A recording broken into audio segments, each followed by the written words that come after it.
High বন্ধুরা, আমি আজ চলে এসেছি আপনাদের জন্য ছোট্ট একটা ব্লগ নিয়ে। দেখুন আমার মেয়ে কেমন দুষ্টুমি করে।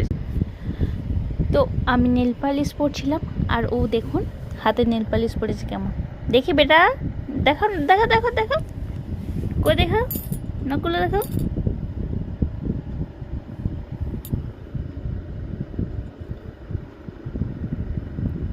আপনারা নিশ্চয়ই দেখতেই পাচ্ছেন কিভাবে নেল পালিশ পরেছে।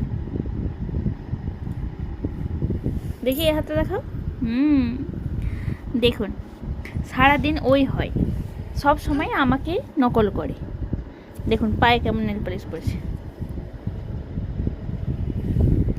তোমার বদমাইশি হচ্ছে, এত বদমাশ হয়ে গেছে তুমি, খচ্চর পাজি। আমাকে মারবো। আমাকে মারবে? আমিও তোমাকে ছিচি করব। আমি আমাকে চিঠি দাও।